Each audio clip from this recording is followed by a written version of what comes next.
무리한 일인 줄 아나이다 하였더라. 아멘. 우리 앞뒤 제어 계신 분들께 이렇게 인사하죠. 사도행전이 끝이 나갑니다. 은혜 많이 받으세요. 아멘.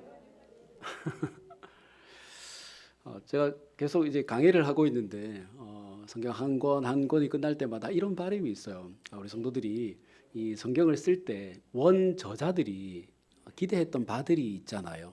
그것을 우리 성도들이 좀 깊이 알아서 그때 박해받던 이스라엘 백성들이 왜 그런 박해 중에서도 이 믿음을 지키려고 애썼는가, 또 얼마나 믿음을 지키려고 많은 애를 썼는가 하는 것을 오늘 우리가 좀 이 사도행전을 통해서 잘 알아서 나도 이 땅 가운데 예수 믿는 사람으로 성도로 살아가면서 이 정도의 박해쯤이야, 이 정도의 어려움쯤이야, 내가 잘 견뎌내야지 라고 하는 그런 결단이 있기를 바라는 마음을 가지고 제가 사도행전 강해를 하고 있는데, 여러분들뿐만이 아니죠. 저도 이 땅을 살아가는 성도로서 우리가 주님 주신 은혜와 능력으로 이 땅 가운데 있는 이 박해와 고난, 성도로서의 살아가기 위해 필요한 그 모든 것들을 잘 이기고 견디면서 살아가야 되지 않겠습니까? 아멘. 우리 시간에 또 이제 말씀드린 또 사도행전이 이제 2장 정도밖에 남지 않았는데, 남은 이 기간 동안에 또 말씀을 나눌 때 우리 하나님 주시는 그런 은혜와 능력, 또 의지를 가지고 이 땅 가운데 성도로서의 삶을 잘 살아가게 되시기를 다시 한번 축원합니다. 아멘. 자, 지난주에는 우리 바울과 두 총독에 관한 이야기를 보면서 함께 은혜를 나누어 보았는데요. 벨릭스와 베스도는 돈을 얻고 또 유대인의 마음을 얻으려고 바울이 전하는 복음을 외면했습니다. 진정 중요하고 가치 있는 것은 주님이 주시는 이 구원의 은혜인데, 그것을 잘 알지 못했기 때문에 엉뚱한 것을 얻으려고 하고 있는 것이죠. 우리 곁에도 아직 구원의 은혜를 모르고 돈과 명예, 또 사람의 마음을 얻고자 하는 사람들이 많이 있습니다. 때로는 우리도 그렇게 하죠. 하나님은 우리가 이미 구원의 은혜를 얻은 백성으로서 또 그들에게 복음을 전하기를 원하시고, 또 말씀과 기도를 통해서 은혜 받는 삶을 살기를 원하십니다. 그러므로 우리가 얻어야 하는 것은 은혜, 우리가 얻어야 하는 것은 은혜다라는 생각을 가지고 우리 말씀과 기도를 통해서 하나님 주시는 지혜와 능력을 얻고, 또 복음을 전함으로 하나님 주시는 은혜를 풍성하게 누리는 그런 삶을 살아가자라고 말씀을 전해드렸습니다. 오늘은 또다시 재판정에 선 바울을 보면서 함께 은혜를 나눠보려고 합니다. 여러분, 지난주에 살펴본 대로 당시 바울을 재판할 총독인 베스도와 또 벨릭스가 공의로운 재판을 하지 않았고, 바울에게서 돈을 얻으려고 하고, 또 유대인들의 마음을 얻기 위해서 어떻게든 바울을 유대인들에게 넘기려고 하였습니다. 오늘도 그 연장선상에 있는 사건 중에 하나인데요. 자, 여러분 한번 생각해 보십시오. 사실 바울이 자신을 재판하는 총독들에게 맞설 수 있는 것은 아무것도 없죠. 바울이 돈이 있는 것도 아니고 권력이 있는 것도 아니고, 유대 지도자들과 정치인들 또 제사장의 무리가 모두가 다 바울을 눈의 가시처럼 여기고 어떻게든 죽이려고 하고 있으니까 바울은 이 상황에서 살아날 가능성이 아주 희박한 상태에 있습니다. 여러분, 그렇지 않습니까? 바울이 아무리 죄가 없고 억울하게 잡혀왔다 하더라도 바울을 고소한 사람들이 대단한 권력을 가진 사람들이고, 그래서 언제든지 거짓 증인들을 만들어낼 수 있고, 또 재판을 하는 총독이 내 편이라면, 자신들의 편이라면 바울이 할 수 있는 것은 아무것도 없지 않겠습니까? 지난주에 말씀드렸듯이 총독이 유대의 권력자들의 편을 들지, 총독이 유대의 권력자들의 편을 들지 어느 사람이 돈도 없고 백도 없는 바울의 편을 들어주겠습니까? 그러니 계속된 재판이 바울에게는 갈수록 불리하게 될 수밖에 없죠. 그런데 오늘 이 장면을 보면 바울은 또 이 위기 상황에서 벗어나게 되는데, 가만히 한번 열어보십시오. 13절 말씀에 수일 후에 아그리빠 왕과 버니게가 베스도에게 문안하러 가이사랴에 와서라고 했습니다. 여러분, 당시 이스라엘은 로마의 지배를 받고 있었기 때문에 로마 황제가 임명한 총독이 이스라엘을 다스렸습니다. 무리 없이 질서 있게 그 나라를 잘 다스리고 적당한 세금을 잘 바치는 것이 총독들이 해야 될 가장 중요한 일이었습니다. 오늘 본문에 등장한 베스도와 아그리빠는 로마에서 임명한 총독이었고, 베스도는 이스라엘의 그 아랫지방 예루살렘을 포함한 유다 지방의 총독이었고, 아그리빠는 이스라엘의 북쪽, 예수님이 사시던 갈릴리 지역 북쪽을 담당하던 총독이었습니다. 그러니까 이스라엘을 크게는 세 조각으로 나누었는데 그 조각 난 지역들마다 총독을 임명해서 따로 나누도록 한 것입니다. 그리고 오늘 본문 13절 말씀에 보면 아그리빠 왕과 버니게가 왔다 이렇게 기록하죠.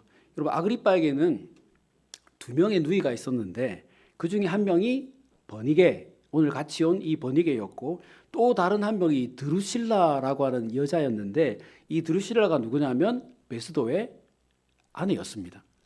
그러니까 베스도와 아그리빠는 무슨 관계가 되죠? 매형과 처남 관계가 되죠. 처남이 아랫지방의 총독으로 부임했으니까 매형이 윗지방에서 아랫지방으로 축하를 해주러 온 것입니다. 자, 여러분, 그렇다면 바울의 상황이 더 좋아졌습니까? 안 좋아졌습니까? 더 안 좋아졌죠. 그러지 않아도 유대인들의 마음을 얻으려고 바울을 넘겨주려고 하고 있는데 다음 재판을 해야 되는 총독이 누구라고요? 베스도의 매형이니까 여러분, 그 결과가 뻔할 것 아니겠습니까? 14절부터 21절 말씀에 보면 여태까지 바울과 관련된 사건의 정황들을 베스도가 아그리빠에게, 매형에게 설명을 쭉 해줍니다. 근데 여러분, 베스도가 얼마나 악한 사람인가 하는 것을 우리가 여기서 알 수 있는 구절이 있는데요. 20절 말씀에 이렇게 되어 있죠. 내가 이 일에 대하여 어떻게 심리할지를 몰라서 바울에게 묻되 예루살렘에 올라가서 이 일에 신문을 받으려느냐 한즉이라고 했습니다. 여러분, 우리 지난주에 살펴보지 않았습니까? 베스도가 정말 바울을 어떻게 판결해야 되는지 몰라서 예루살렘으로 가겠느냐라고 물었습니까? 베스도가 바울에게 왜 예루살렘으로 가겠느냐라고 지난주에 물었죠. 유대인들의 마음을 얻기 위해서 그렇습니다. 베스도는 이미 바울에게 아무런 죄가 없다는 것을 알고 있지 않습니까? 그리고 이 고발이 유대인들이 바울을 죽이기 위해서 꾸며진 거짓 고발이라고 하는 것도 베스도가 이미 알고 있었습니다. 하지만 유대인들의 마음을 얻으려고 바울에게 예루살렘으로 가겠느냐라고 물은 것이고, 만약 예루살렘이 그럼 내가 예루살렘으로 가겠습니다라고 말했으면 유대인들이 어떻게 한다 그랬죠? 가는 길에 잠복을 해 있다가 바울이 오면 죽이려고 그 계획을 가지고 있었다 그랬습니다. 그런데 여러분, 베스도가 아그리빠에게 이 말을 할 수 있습니까? 못하지요. 아무리 친척간이지만 그 매형과 처남 집안이지만 총독으로서 이것이 밝혀지면 서로 간에 큰 문제가 될 수 있기 때문에 함부로 말을 할 수는 없습니다. 그래서 베스도가 아그리빠에게 뭐라고 말합니까? 21절 말씀에 바울은 황제의 판결을 받도록 자기를 지켜주기를 호소함으로 내가 그를 가이사에게 보내기까지 뭐 해줬다고요? 지켜두라 명하였다 그랬습니다. 여러분, 베스도가 바울을 지켜준 것입니까? 이것이 아니죠. 사실은 죽이려고 하다가 바울이 나 가이사에게 가겠다라고 항소하니까 어쩔 수 없이 가이사에게 보낼 수밖에 없게 된 것이지 않습니까? 그래, 지금 베스도는 아그리빠에게 거짓말을 하고 있는 것이죠. 처음에 죽이려고 계획했다가 실패했으면서 내가 지켜주고 있는 것처럼 거짓말을 하고 있는 것이에요. 그러니 여러분, 이게 얼마나 악한 사람입니까? 자기 가족들에게까지 거짓말을 하고 있으니. 여러분, 우리도 살다 보면 이런 사람들을 만날 수 있죠. 우리 앞에서는 말로 도와주겠다, 힘이 되어주겠다라고 하지만 정작 뒤에서는 내 온갖 꿍꿍이를 가지고 방해하고 오해하도록 만드는 사람들이 간혹이라고 하겠습니다. 간혹 있습니다. 야, 어떻게 저렇게 할 수가 있나? 아니, 예수 믿는다는데 어떻게 저렇게 앞뒤가 다르게 행동할 수가 있나? 앞에서는 이렇게 하고 뒤에서는 저렇게 하고 어떻게 저렇게 하는가? 나중에 바울이 여러분 이러한 정황을 알게 되었을 때 그 마음이 어땠겠습니까? 야, 참 악하구나. 정말 내가 큰일 날 뻔했구나 생각하지 않았겠습니까? 근데 여러분, 사람이 앞에서 이렇게 하고 뒤에서 저렇게 하는 것을 우리가 알 수가 있습니까? 모르죠. 그러니 그 계략에 넘어가게 되고 큰 어려움과 낭패를 보게 되는 것 아니겠습니까? 그래서 나중에 이것을 알게 됐을 때 더 큰 배신감을 느끼게 되고 더 큰 상처를 받게 되는 것 아닙니까? 그러니 여러분, 결국은 하나님께서 사람의 계략을 드러내 주지 않으시면, 사람의 이런 나쁜 나쁜 그 계획들을 하나님께서 우리에게 알려주지 않으시면, 밝히 드러내 주지 않으시면 우리가 알 길이 없는 것이에요. 대처할 방법이 없는 것입니다. 자, 그리고 여기서 우리가 한 가지 더 생각할 것이 있습니다. 아그리빠가 베스도에게 문안하러 온 이 시점에 관한 것인데요. 여러분, 한 지역에 총독이 부임을 했으면 엄청나게 큰 행사를 하지 않았겠습니까? 근데 사실 오늘 이 기록에 보면 그런 기록도 없고, 또 수일 후에 방문한 아그리빠에게 베스도는 바울의 이야기를 전해주시죠. 여러분, 저는 아그리빠의 이 방문이 바울을 다시 한번 살리게 만들었다라고 생각하는데요. 한번 생각해 보십시오. 위에서 언급했듯이 베스도는 유대인들의 마음을 얻기 위해서 유대인들과 바울을 암살할 계획을 세웠었습니다. 그런데 여러분, 당시 베스도는 총독이고 유대 지도자들과 손을 잡고 있었죠. 그러면 얼마든지 다시 죽이려고 할 수 있지 않겠습니까? 암살 시도를 할 수 있지 않겠습니까? 그리고 유대 지도자들도 한 번 실패했다고 그냥 포기하겠습니까? 계속해서 베스도를 압박할 것 아니겠습니까? 근데 그때쯤에 아그리빠 총독이 온 것이에요.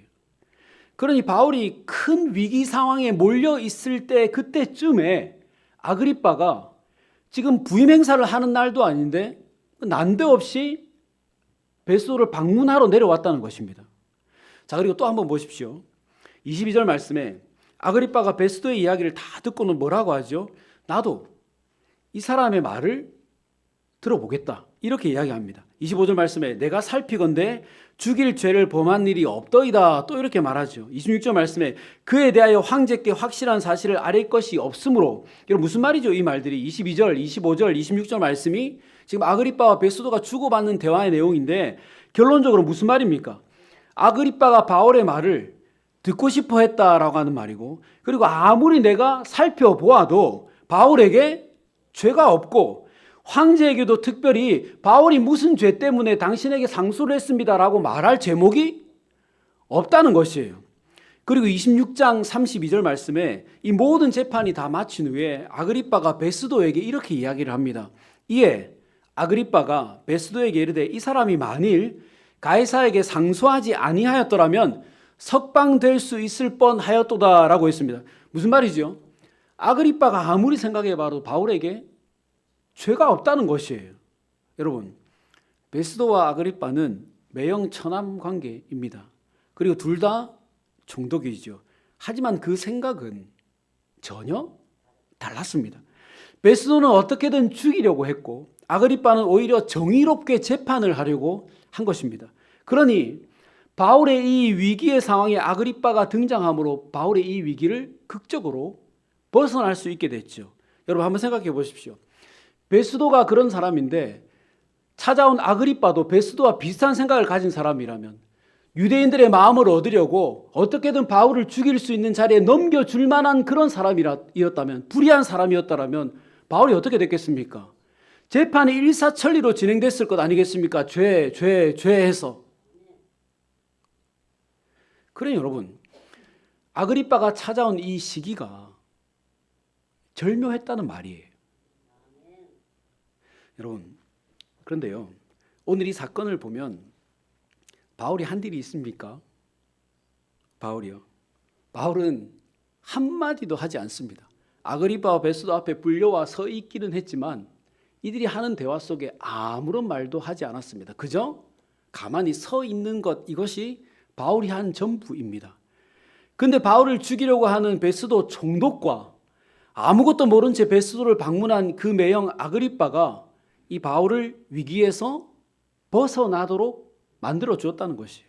그리고 더 오히려 바울의 무죄를 다시 한 번 더 입증시켜 주고 있는 것입니다. 여러분, 이것이 하나님의 은혜 아니겠습니까? 총독들이 하고 있으니 누가 그것을 막을 수 있습니까? 총독들이 죽이려 하는데 누가 그것을 저지할 수 있습니까? 아무도 할 수 없죠. 근데 그 총독들을 마음대로 하실 수 있는 분, 하나님이 나서 주시니까 무죄가 입증되고 더욱 한 위기 상황에서 벗어날 수 있게 된 것이에요. 하나님의 백성을 지키시고 보호하시는 하나님의 섭리가 바로 이런 것입니다. 여러분, 만약 아그리빠가 더 늦게 방문했거나 아니면 오지 않았더라면 베스도는 또다시 유대 지도자들과 계략을 짜서 어떻게든 바울을 죽이려고 하지 않았겠습니까? 그러니 이때 아그리빠가 베스도를 방문한 것이 하나님의 은혜와 섭리라고 하는 것입니다. 그리고 상식적으로 생각했을 때 여러분, 총독인 천한 편을 들기가 쉽지 죄인으로 잡혀온 바울의 편을 들기가 쉽겠습니까? 상식적으로 생각해도 그렇지 않죠. 그러니 이 아그리빠 총독의 마음에 하나님께서 역사하셔서 공의롭게 재판하게 하시고 공정하게 처리하게 역사해 주신 것입니다. 여러분, 하나님은 하나님의 백성들을 지키시고 보호하시는 좋으신 하나님이십니다. 아무리 세상의 권세와 그 지도자들이 결탁하고 위협하고 죽이려고 해도 하나님은 그 백성들을 위기에서 구해주시는, 지키시는 좋으신 하나님이시죠. 정작 바울은 그 속에서 그 상황을 아무것도 알지 못했고 아무것도 하지 않았고 할 수가 없었고 아무것도 말할 수 없었지만 하나님은 그런 바울을 그런 중에서 안전하게 구원해 주셨습니다. 그리고 바울과 전혀 관계가 없고 오히려 바울을 죽이려고 하는 베스도와 가장 가까운 사람인 아그리빠의 도움으로 그 위기에서 벗어나도록 역사해 주신 것이죠. 여러분, 이것이 하나님의 백성들을 향한 하나님의 그 섭리이고 또 은혜인 것입니다. 여러분, 한 번 더 생각해 보십시오. 오늘 이 이야기가 사도행전에 기록이 되어 있습니다. 그러면 당시에 이 이야기를, 오늘 바울의 이 사건을 보고 듣고 읽는 그리스도인들이 무슨 생각을 했겠습니까? 제가 서두에서 잠시 언급한 대로 예수 믿는다는 이유로 온갖 박해와 고난을 당하고 감옥에 갇히고 불이익을 당하고 있는 그 예수 믿는 사람들이 오늘 이 이야기를 들으면서 읽으면서 접하면서 무슨 생각을 했겠습니까? 아, 하나님께서 지켜주시니까 총독들도 어떻게 하지 못하는구나. 하나님께서 바울을 지키시기 위해서 저 총독들까지도 하나님께서 움직이시는구나. 하나님께서 지켜주시니까 바울이 아무것도 하지 않아도 그 위기에서 벗어날 수가 있구나. 우리도 하나님께서 지켜주시겠지. 우리도 하나님께서 역사하셔서 우리가 지금 당하고 있는 이 고난과 박해와 어려움과 핍박으로부터 우리 하나님이 구원해 주시겠지. 여러분, 이런 생각을 하지 않았겠습니까? 이것이 성경이 기록된 이유와 목적인 것이에요. 위로와 소망을 가지지 않았겠습니까? 아, 내가 그런 중에라도 믿음을 버리지 않아야겠구나. 하나님께서 도와주시고 역사하실 것이니까 내가 이런 고난과 박해 중에서라도 저 통치자들 앞에서라도 내가 내 믿음을 버리지 않아야겠구나. 여러분, 오늘 우리는 우리의 상황에서는 복음을 전한다는 이유로 감옥에 가거나 예수 믿는다는 이유로 죽을 위기에 처하지는 않죠. 우리는 이제 그런 시대를 살아가지 않습니다. 하지만 우리가 예수 믿는 사람으로 합당하게 살아가면 분명히 어려움이 생길 수 있고 불편한 일들이 우리 가운데 찾아올 수 있습니다. 그리고 우리가 바울처럼 복음을 전하려고 하면 할수록 힘들어질 수 있습니다. 충분히 그럴 수 있습니다. 하지만 여러분, 분명한 것은 하나님께서 지금도 살아계셔서 그런 우리와 함께 하신다는 것입니다. 그리고 우리들을 그 위기와 어려움으로부터 지켜주시고 보호해 주신다는 것입니다. 나를 지키고 보호해 줄 만한 돈이 없고 백이 없어도 우리 하나님께서 지켜주시고 보호해 주시면 그 어떤 물질과 어떤 권력이 할 수 없는 그 능력과 범위를 초월해서 우리에게 역사하실 것 아니겠습니까? 우리 하나님께서 반드시 그렇게 지키시고 보호해 주실 것 아니겠습니까? 그럼 여러분, 오늘 내일 우리가 처해 있는 상황과 여건을 보고 낙심하거나 좌절하지 마십시오. 돈이 없고 백이 없어도 그것 때문에 좌절하지 마십시오. 우리를 사랑하시는 하나님이 살아계십니다. 하나님께서 우리를 지키시고 보호해 주십니다. 그러니 오히려 나를 이 상황으로부터 구원하시고 도우시고 지키실 그 하나님을 기대하면서 하루하루 살아가십시오. 우리 하나님께서 반드시 그렇게 역사해 주실 것입니다. 그러므로 우리 하나님께서 지키고 보호해 주신다라는 생각을 가지고 세상 앞에서 어려움과 위기를 만날 때 좌절하고 낙심하지 말고 우리 하나님을 기대하셔서 하나님의 지키심과 보호하심을 우리의 삶의 모든 순간순간 경험하게 되시기를 주님의 이름으로 축원합니다. 우리 같이 기도하겠습니다. 좋으신 하나님 감사합니다.